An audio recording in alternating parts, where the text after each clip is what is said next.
Writer कहता है कि ड्रेन द शैलो वर्क, यानी नंबर 1 शैलो वर्क को मिनिमाइज से मिनिमाइज कर दें।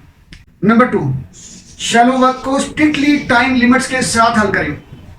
नंबर 3 राइटर कहता है कि बी अनअवेलेबल, गैर जरूरी तौर पर लोगों से मिलना मिलाना बंद कर दें।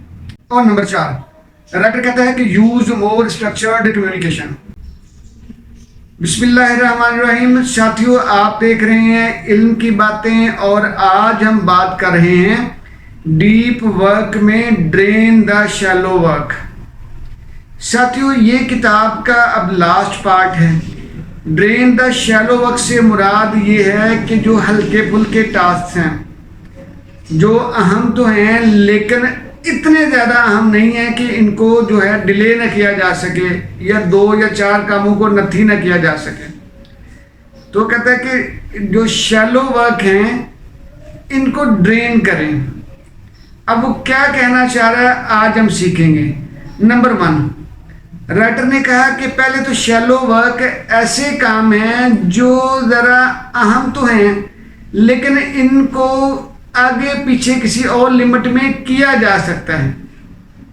ठीक, तो राइटर कहता है कि इनको ज़रा मिनिमाइज से मिनिमाइज कर दें। पहली बात वो कहता है कि जो शैलो टास्क है ना आपके पास, प्लीज़ उनको ऐसा करें कि कम से कम करते चले जाएं।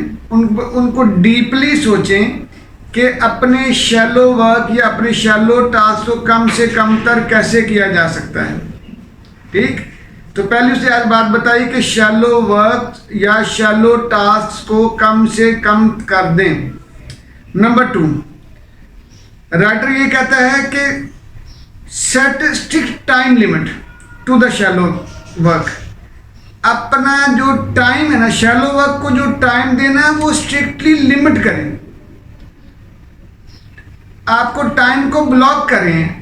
जो भी काम है आपका, चाहे वो डीप वर्क मांगता है या शैलो वर्क है आपका, उसके लिए आपको उसके ऊपर जितना टाइम असाइन करना है वो स्ट्रिक्टली असाइन करें और उसके बाद छोड़ दें।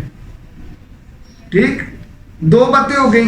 तीसरी बात राइटर कहता है कि बी स्ट्रिक्ट, सॉरी राइटर कहता है कि बी अनअवेलेबल, अनअवेलेबल हो जाए, गायब हो जाए, यानी गैर ज़रूरी तौर पर लोगों से मिलना मिलाना कम कर दें।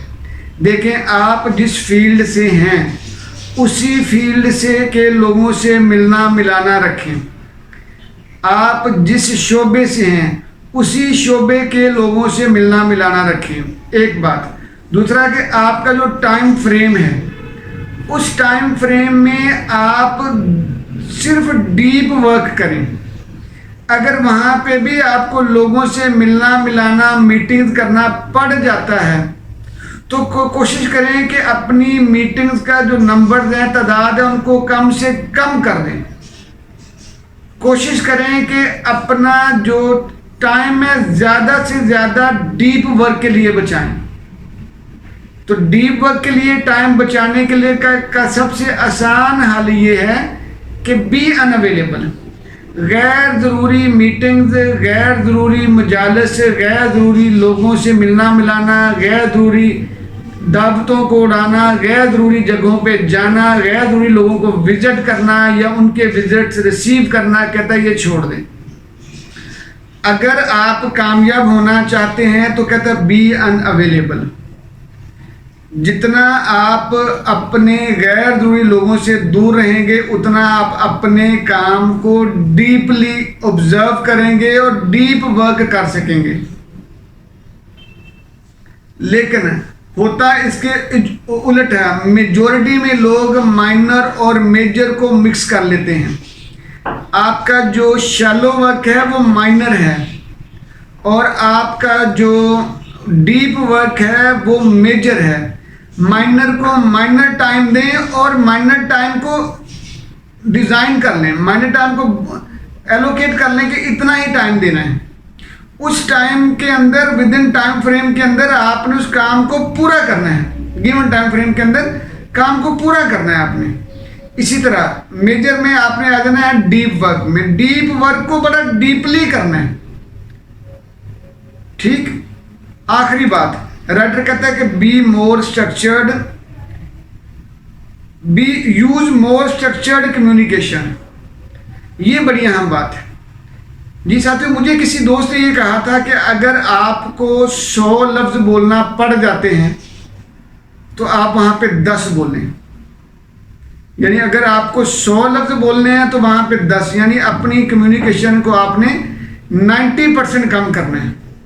अगर आपने बिजनेस करना है, अगर आपने कामयाब होना है, अगर आपने किसी शोबे में और उसमें आपने कामयाब होना है, तो अपनी कम्युनिकेशन को स्ट्रक्चर्ड बनाना पड़ेगा, टू द पॉइंट बात करना पड़ेगी।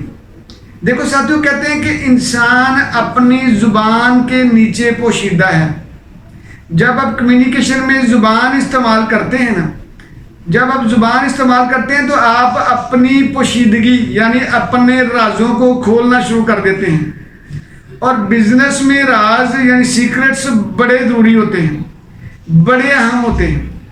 जो लोग गैर ज़रूरी बातचीत करते हैं, ज़्यादा बोलने के आदी होते हैं, वो अपनी बहुत सारी अपॉर्चुनिटीज़ को या तो मिस कर देते हैं या गंवा देते हैं, ज़ाया कर बैठते हैं, क्योंकि वो अपने राज अपने कंपेटिटर्स को या दूसरे लोगों के सामने उगल बैठते हैं। तो इसलिए ज़रूरी बात यह है कि use more structured communication, structured communication इस्तेमाल करें। साथियों, कम्युनिकेशन के ऊपर ढेरों बुक्स मिल जाती हैं, तो आपसे दरख्वास्त है कि आप उन बुक्स को पढ़ें, अपनी कम्युनिकेशन को बेहतरीन बनाएं।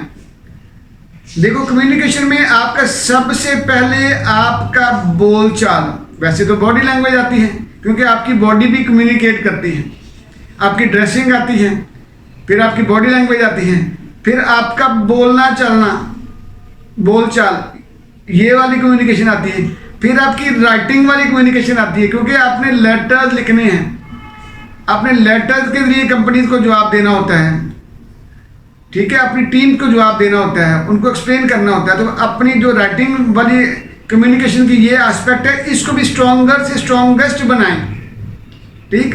तो फिर देखिएगा, तो साथियों राइटर ने आज हमें 4 चीज़ें सिखाई हैं। हमने ड्रेन द शैलो वर्क में 4 चीज़ें सीखी हैं। पहली बात कहता है मिनिमाइज द शैलो वर्क। दूसरी बात, राइटर कहता है कि strictly time limit, set strict time limits for shallow work, shallow work के ऊपर टाइम लिमिट लगाएं। नंबर 3, राइटर कहता है कि बी अनअवेलेबल, गायब हो जाएं। और नंबर 4, राइटर कहता है कि use more structured communication, structured communication इस्तेमाल करें, ठीक जी साथियों। ये थी हमारी इल्म की बातें। खुदारा हमारी इन इल्म की बातों को अमल की बातें बनाइएगा। फिर देखेंगे